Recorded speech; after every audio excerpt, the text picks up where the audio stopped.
Okay, now I've completed both Seeing Double mini quilts, and I've attached the bindings, and they look great. I'm ready to give one to my friend, but I thought about something. What if we added a little bit more personal details to it?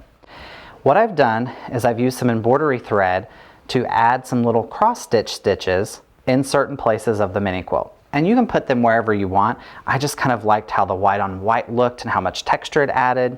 I love how the pink picks up the pink in the fabric and it almost is camouflage, but you can still see it. These personal little details are great. Your friend's gonna love it. So you need some embroidery thread, some little snips to cut your thread. We have our embroidery needle, and I've just doubled up my thread through my needle and knotted it at the end. I'm gonna trim this a little bit more. And we're actually adding these stitches after we've attached the binding and quilted and everything. And you're gonna see some of the stitch details on the back, but again, I think this is kind of fun too and gives it a little bit more character and almost very organic kind of way. So all you're gonna do is find a spot in your quilt.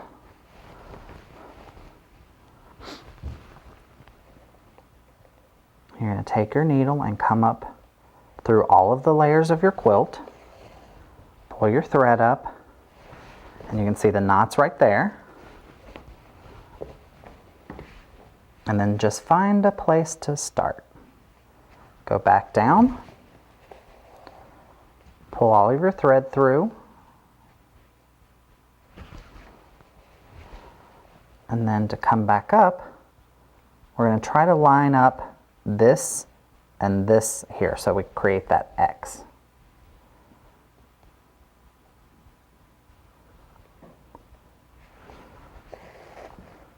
Okay, make sure everything's good on the back.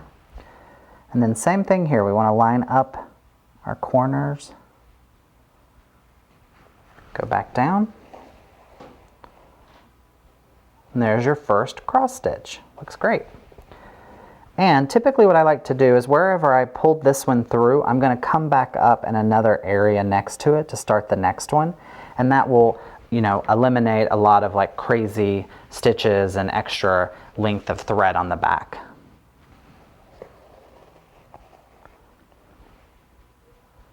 And you can make big ones, you can make small ones. You don't have to do a cross stitch. You could do a regular quilting stitch so it looks like it's been hand quilted.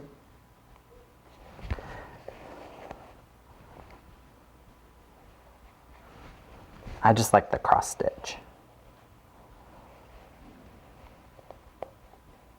Okay.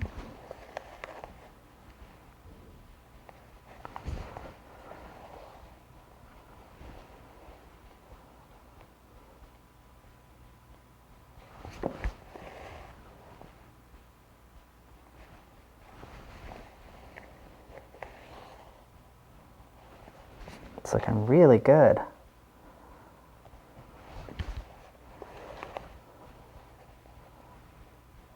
Get a big one in there.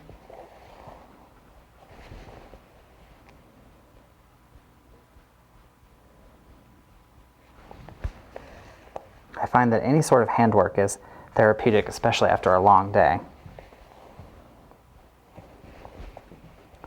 And let's add one more. Maybe we'll go over into the red. And I'm even going in between my quilting stitches, and that's totally okay.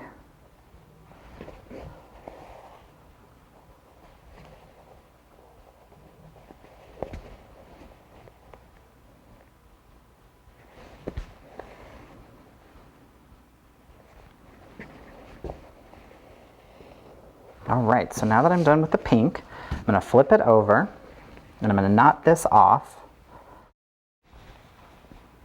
And I like to pull my thread toward me and kind of use my thumb to sort of stop it from moving. And then I just like to kind of take a little bit of my backing fabric. You don't go all the way through, you're just going through your backing fabric and maybe a little bit of your batting. And you're going to pull the stitch through. And then when you get toward your piece here where it sort of curves around, you're just going to pull your needle through that to capture that as a little knot. Give it a little tug. And then we're going to go back through that knot and repeat the same step.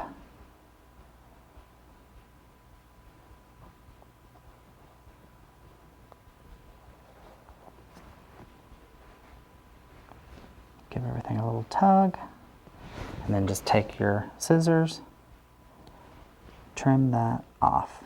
You don't want to go too close so it doesn't pop open. All right, so that's the pink. It looks so good. And I love how, you know, there's a few more stitches here and there's not as many here. Again, adding a little bit of extra depth and dimension. So let's do a little bit of white. So you take your white thread,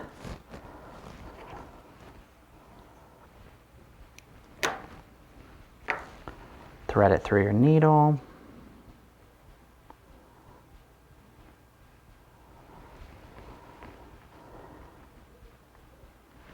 Match the ends. Knot it off.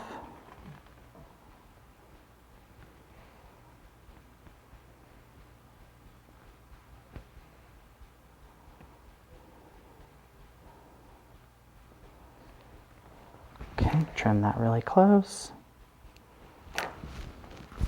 And then let's find a spot on our white.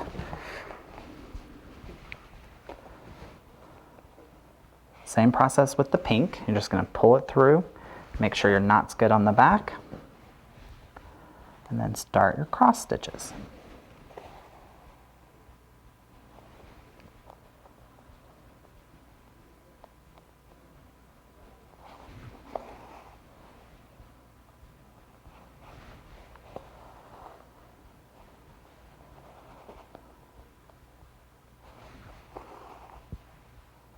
Make a big one.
Looks pretty good. Maybe one more.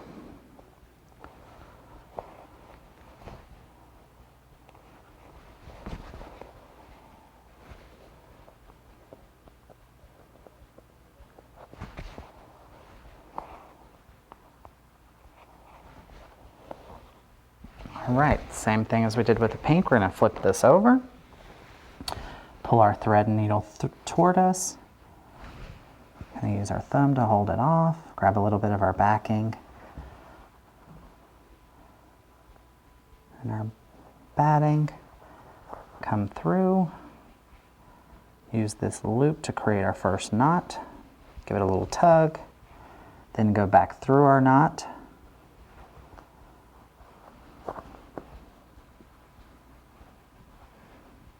Make sure everything's pretty tight.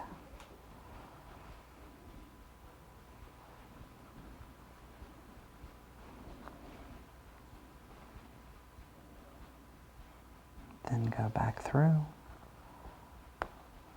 Give it a little tug.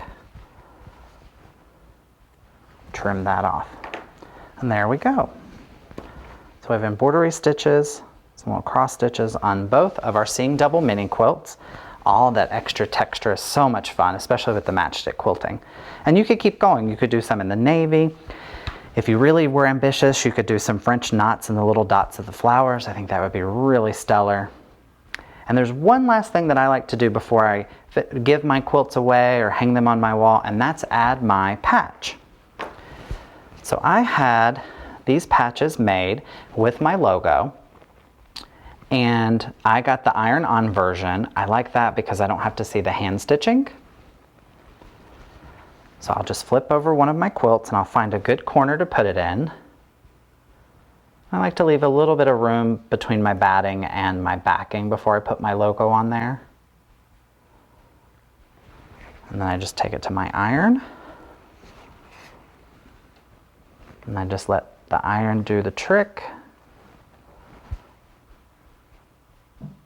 Give it a good hold there for a couple of seconds.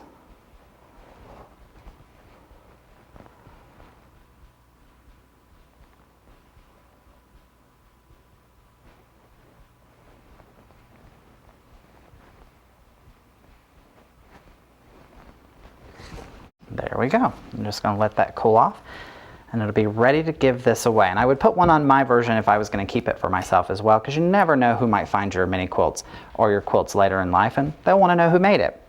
You can also print out versions of labels and you can personalize them with names and dates and things like that. I think that's a good way of remembering it. So there we go. There's our Seeing Double mini quilts.